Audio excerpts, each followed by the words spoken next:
खरं म्हणजे सातारा जिल्ह्यामध्ये काँग्रेस पक्षाच्या वतीने उपस्थित असलेल्या या सगळ्या मंडळींना काँग्रेस समजावून सांगा एवढी उंची आणि एवढा अधिकार मला अजून आलेला नाही, याची मला नम्रपणे जाणीव आहे. व्यासपीठावर बसलेली मंडळी, समोर बसलेली मंडळी ही काँग्रेस पक्षाचा इथला इतिहास जगलेली मंडळी आहे. काँग्रेस पक्षाच्या वतीने रचनात्मक काम जे या महाराष्ट्रामध्ये उभं राहिलं याचा साक्षीदार असलेली ही सगळी जुनी जाणती मंडळी आहेत. तुमच्या समोर उभं राहून बोलत असताना तुम्ही केलेलं मोठं काम, या जिल्ह्याचा असलेला मोठा इतिहास, आदरणीय पृथ्वीराज बाबा यांनी उभा केलेलं काम, हे सगळं मी तुम्हाला सांगायची गरज नाही. हे तुम्हाला माहित आहे, हे तुम्ही जगलेले आहात, अनुभवलेले आहात. हा इतिहास इथल्या मातीनं, इथल्या माणसांनी घडवलेला आहे. या इतिहासाला जमलंच तर सलाम करण्यासाठी मी साताऱ्यामध्ये आलो आणि इथून प्रयत्न घेण्यासाठी मी तुमच्या साताऱ्यामध्ये आलो. महाराष्ट्रामध्ये महायुतीच्या सरकारनं आणि देशामध्ये एनडीएच्या सरकारने जो हुकूमत केलेला आहे, जो धुमाकूळ घातलेला आहे, जे या देशाचं राज्याचं वाटोळं करण्याचं काम सुरू आहे, त्याला जर थोपवायचं असेल तर त्याची प्रेरणा या सातारा जिल्ह्यामधून, साताराच्या मातीमधूनच महाराष्ट्राला मिळू शकते, याचा विश्वास असलेला मी कार्यकर्ता आहे. आता जिल्हाध्यक्षांनी सांगितलं की आमच्याकडे कारखाना नाही, आमदारकी नाही, खासदारकी नाही, कुठली सत्ता नाही, नगरपालिका नाही. मी ठणकावून सांगतो तुम्हाला की भारतीय स्वातंत्र्य चळवळीचा इतिहास ज्यावेळेस लढला जात होता, ज्यावेळेस संघर्ष उभा होता, त्यावेळेस ना आमच्याकडे आमदारकी होती, ना खासदारकी होती, ना कारखाना होता, ना सहकारी सोसायटी होती. आमच्या हाताशी संविधान सुद्धा नव्हतं. तरीही बघा, ते इंग्रजांशी लढणाऱ्या मातीचं नाव म्हणजे साताऱ्याची माती.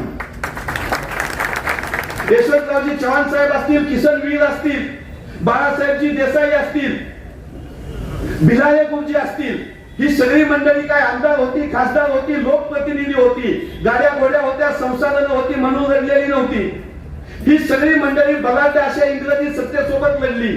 ज्या इंग्रजाच्या साम्राज्यावरचा सूर्य कधी मावळत नाही असं सांगितलं जायचं, अशा इंग्रजांसोबत या साताऱ्याच्या मातीमधली गवताची पाती सुद्धा प्रति सरकारच्या नावाखाली तलवारी झाल्याचा इतिहास हा तुमच्या मातीचा इतिहास आहे.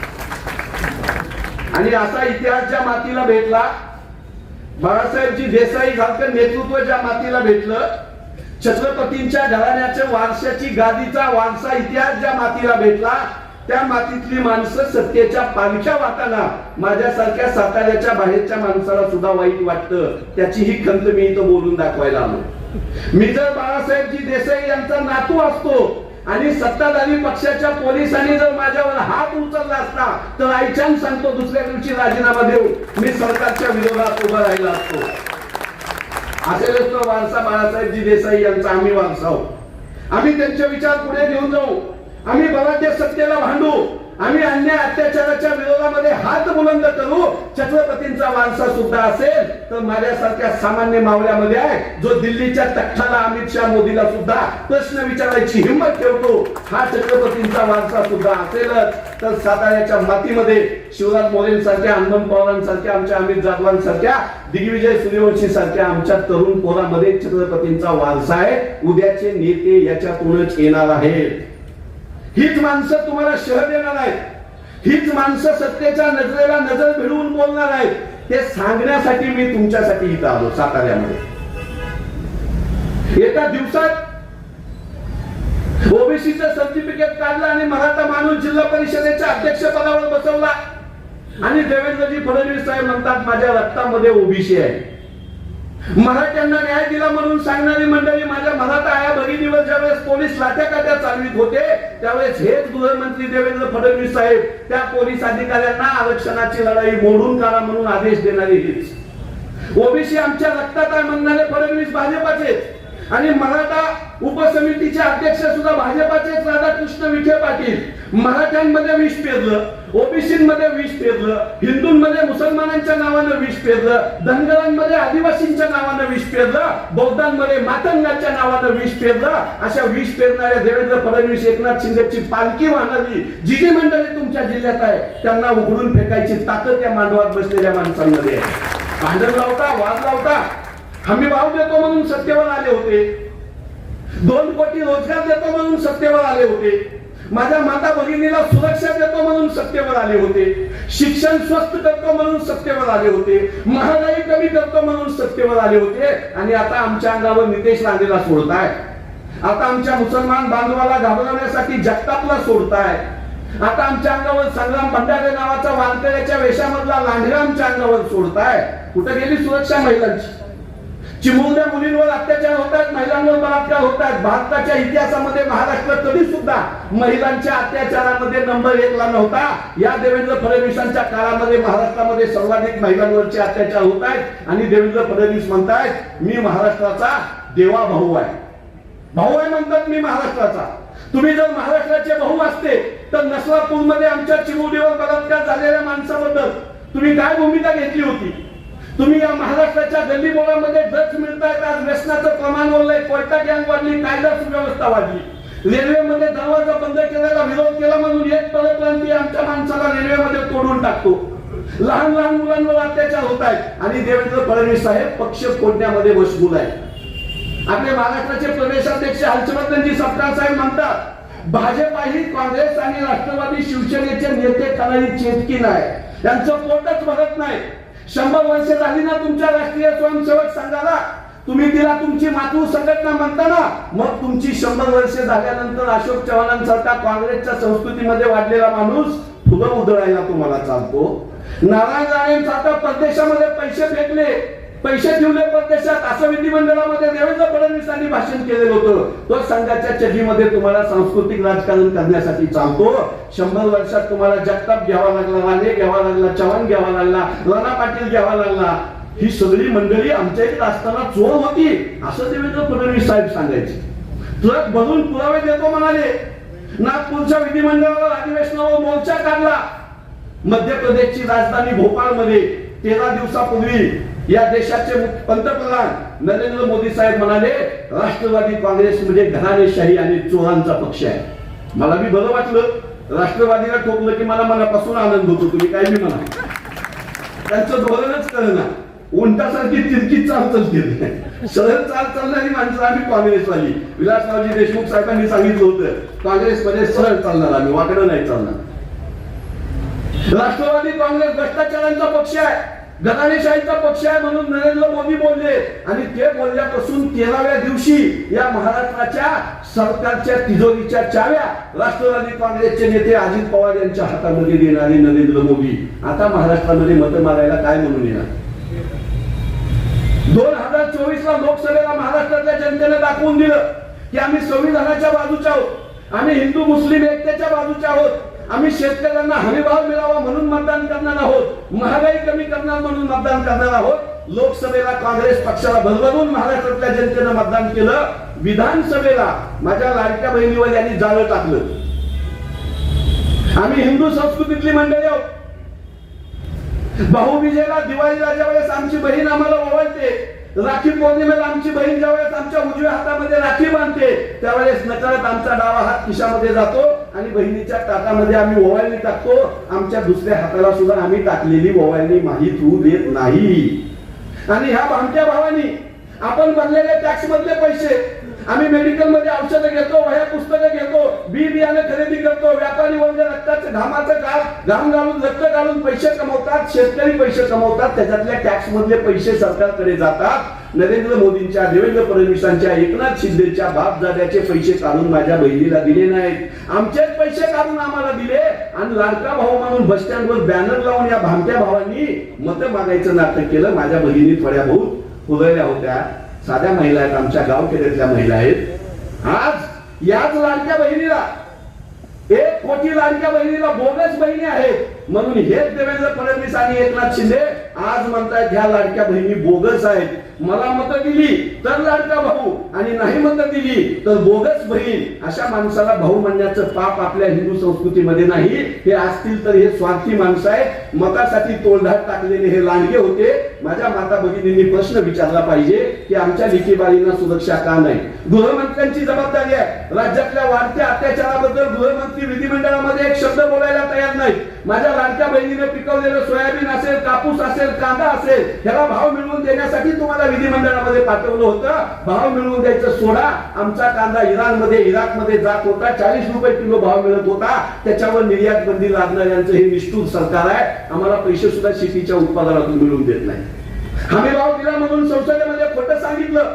50 किलोचं डीएपीचं पोतं काँग्रेसच्या काळामध्ये होतं, यांनी 40 किलोचं केलं. एका डीएपीच्या पोत्यामागे 10-10 किलो चोरणारी ही भाजपाची टोळी. आता सांगतायत राष्ट्र प्रथम, देश प्रथम. देशाच्या गप्पा यांनी माराव्या. ज्यावेळेस पत्नी सरकारमध्ये आमचे साधे स्वातंत्र्य सैनिक इंग्रजांच्या लाट्याकाट्या खात होते, गोळ्या खात होते, घराची राख रांगोळी होत होती, तुरुंगामध्ये जात होते, त्यावेळेस त्यांच्या राष्ट्रीय स्वयंसेवक संघाचा श्यामाप्रसाद मुखर्जी बंगाल प्रांतामध्ये मुस्लिम लीगच्या हिदायतुल्ला नावाच्या मुख्यमंत्र्यासोबत सत्ता भोगत होता. आणि 42चं आंदोलन मोडून टाकण्यासाठी इंग्रजाच्या राणीच्या पायापाशी सत्ता देणारे हे हिदायतुल्लाची भावकी, ही श्यामाप्रसाद मुखर्जीची भावकी, ही 42च्या आंदोलनाला मोडून टाकणारी भावकी, इंग्रजांचे तलवे चाटणारे, माफी मागणाऱ्यांची भावकी आज आम्हाला तिरंग्याचं प्रेम सांगतात. अरे तिरंगा हातात घेणं ज्या वेळेस देशद्रोह होता, इंग्रज गोळ्या घालायचे, आमच्या लेकरा बाळाच्या घरावर बुलडोजर चालवायचे, त्या काळामध्ये तिरंग्यासाठी जीव दिलेल्या साताऱ्यामध्ये भाजपाची मंडळी म्हणतात हर घर तिरंगा. यांनी तिरंग्याचं महत्व सांगावं, यांनी राष्ट्राचं महत्व सांगावं. परकीय सगळ्या परदेशामध्ये माझ्या भारताची प्रतिष्ठा होती. मनमोहन सिंग साहेबांसारखा विद्वान, उच्च विद्याभूषित इकॉनॉमिस्ट सगळ्या देशामध्ये, जगामध्ये आदराचं स्थान मिळवलेलं होतं.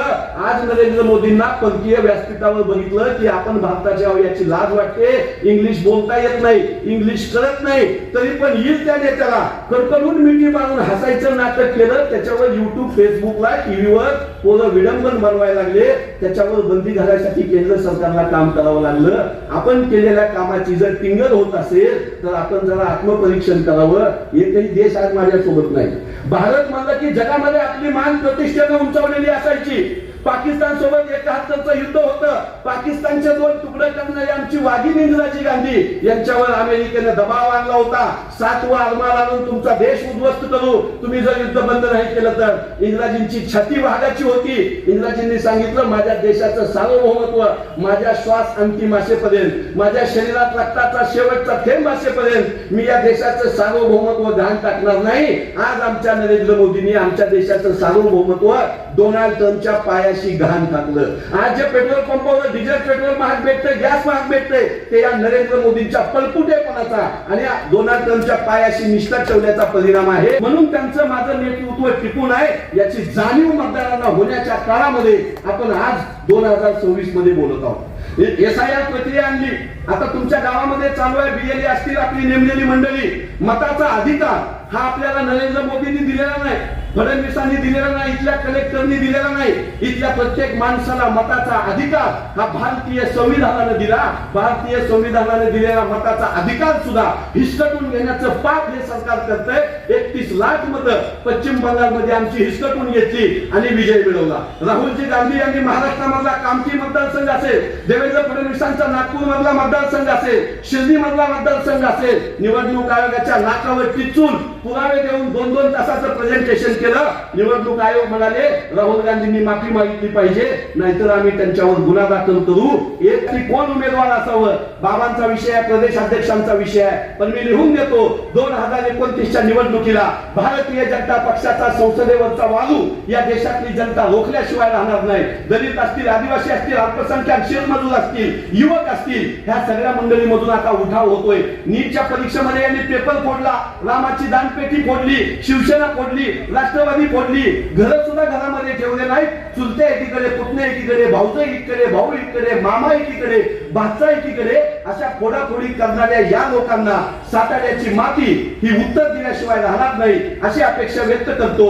संघटनात्मक शिस्तीमध्ये आक्रमकपणे, जोरदारपणे आणि युवकांना संधी देऊन काँग्रेस पुढे जाऊ शकते असा माझा विश्वास आहे. वयाच्या 34व्या वर्षी वयाच्या 34व्या वर्षी मौलाना अबुल कलाम आझाद हे अखिल भारतीय काँग्रेस कमिटीचे अध्यक्ष झाले होते. आमची 50 वर्ष हुसतोर आम्हाला मोक्याच्या जागा बाबा भेटत नाहीत. हात जोडून तुमच्या पिढीला विनंती, नव्या रक्ताला संधी द्या, नवीन पोरांना समजावून घ्या, नवीन लोकांना पुढे येऊ द्या. कुंभार असेल, गोरव असेल, सुतार असेल, मातंग असेल, बौद्ध असेल, पिंजारी असेल, तांबोली असेल, धनगर असेल, बंजारा असेल, ह्या सगळ्या मंडळींना पण नेतृत्व करायची संधी हा काँग्रेस पक्ष देऊ शकतो. 50% माझ्या माता भगिनींना आरक्षण दिलेला माझा काँग्रेस पक्ष, सामाजिक आरक्षण एससी एसटी ला संविधानात दिलेला माझा काँग्रेस पक्ष, लोकशाही आणलेला माझा काँग्रेस पक्ष, संविधान आणलेला माझा तुमचा काँग्रेस पक्ष, स्वातंत्र्य मिळवून दिलेला माझा तुमचा काँग्रेस पक्ष, विष्णुमय जग वैष्णवांचा धर्म, भेदाभेद भ्रम अमंगळ असं सांगणाऱ्या वारकरी संतांच्या मार्गावर चालणारा तुमचा माझा काँग्रेस पक्ष इथून पुढे कधीही कुठल्याही निवडणुकीत हरणार नाही. आज आमचे पराभव होत असतील, कवी सुरेश भट म्हणतात, हे असे आहे तरी पण हे असे असणार नाही, हे असे आहे तरी पण हे असे असणार नाही, दिवस आमचा येत आहे तो घरी बसणार नाही. आजचे आमचे पराभव, आदरणीय पृथ्वीराज बाबा यांचा पराभव झाला, बाळासाहेबजी थोरात साहेबांचा पराभव झाला, यशोमतीताई ठाकूर यांचा पराभव झाला. काम करणारी सुसंस्कृत माणसं, स्वच्छ माणसं पराभूत झाली. कवी सुरेश भट म्हणतात, आजचे आमचे पराभव पचवितो आम्ही उद्यास्तव, विजय तो कसला उरावर जखम जो करणार नाही, हे असे आहे तरी पण हे असे असणार नाही, दिवस आमचा येत आहे तो घरी बसणार नाही. जय हिंद, जय महाराष्ट्र.